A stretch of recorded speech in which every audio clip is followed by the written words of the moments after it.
একেবারে নিঃস্ব হয়ে গেলে কোরআনের একটি দোয়ার আমল করেন, আল্লাহ পাক রব্বুল আলামিন আপনাকে সবকিছুর ব্যবস্থা করে দিবেন। আল্লাহ পাক রব্বুল আলামিন নিজে আপনাকে হেফাজত করবেন। অনেক সময় আমরা কঠিন বিপদে পড়ে যাই, যখন আপনি মনে করবেন যে আপনি একেবারে নিঃস্ব হয়ে গিয়েছেন, আপনার কিচ্ছু নাই, চাকরি নাই, আপনার খাবারের ব্যবস্থা নাই, তখন আপনি আমলটা করতে পারেন। ইনশাআল্লাহ আল্লাহ তাআলা চাকরির ব্যবস্থা করবেন এবং আল্লাহ পাক রব্বুল আলামিন আপনার জন্য থাকার ব্যবস্থা করবেন, খাবারের ব্যবস্থা করে দিবেন। বলেন সুবহানাল্লাহ।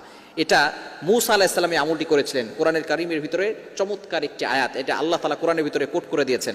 মূসা আলাইহিস সালাম যখন তার নিজের শহর থেকে, সেখান থেকে তিনি মাদিয়ান শহরে চলে গেলেন, সেখানে যাওয়ার পরে তার কিচ্ছু নাই, তার কাছে কোনো সফর সঙ্গী নাই, তার কাছে কোনো খাবার দাবার নাই, কোনো চাকরি নেই, থাকার জন্য কোনো জায়গা নেই। তিনি একটি গাছের সাথে, গাছের ছায়ার নিচে বসেছিলেন। এমন সময় দেখলেন দূর থেকে কিছু মানুষ একটা কূপ থেকে পানি নিচ্ছে, কিন্তু তার পাশে দুইজন মেয়ে, তারা পানি নিতে পারছে না এবং তাদের যে পশু আছে তাদেরকেও পানি পান করাতে পারছেন না। এমন সময় মূসা আলাইহিস সালাম, তিনি তো নবী এবং তার গায়ে প্রচুর পরিমাণে শক্তি ছিল।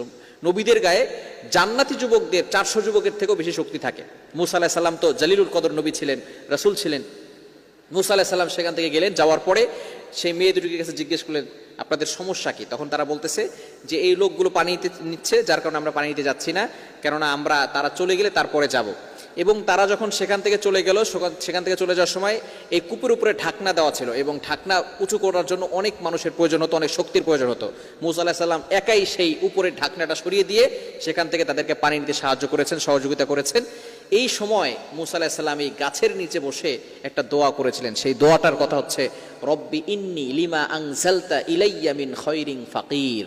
চমৎকার একটি দোয়া, পবিত্র কোরআনুল কারীমের 20 নম্বর পারা 7 নম্বর পৃষ্ঠা 7 নম্বর লাইন, সূরা কসাসের 24 নম্বর আয়াতের শেষের অংশ।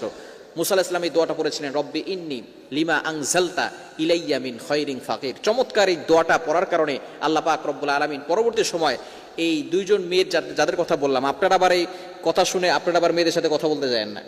দুইজন মেয়ের কথা শুনে মূসা আলাইহিস সালাম, যখন দুইজন মেয়ে দেখলো যে মূসা আলাইহিস সালামের গায়ে প্রচুর পরিমাণে শক্তি আছে এবং তাদেরকে সাহায্য করেছে, সহযোগিতা করেছেন, তখন এই দুইজন মেয়ে ছিল শুআয়ব আলাইহিস সালামের কন্যা।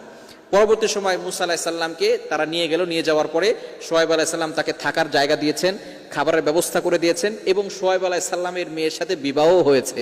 সুতরাং বোঝা গেল এই দোয়াটা হচ্ছে এমন একটা দোয়া, যেই দোয়ার কারণে আপনি থাকার জায়গা পাবেন, এমনকি চাকরি ব্যবস্থা হবে, এমনকি বিয়েরও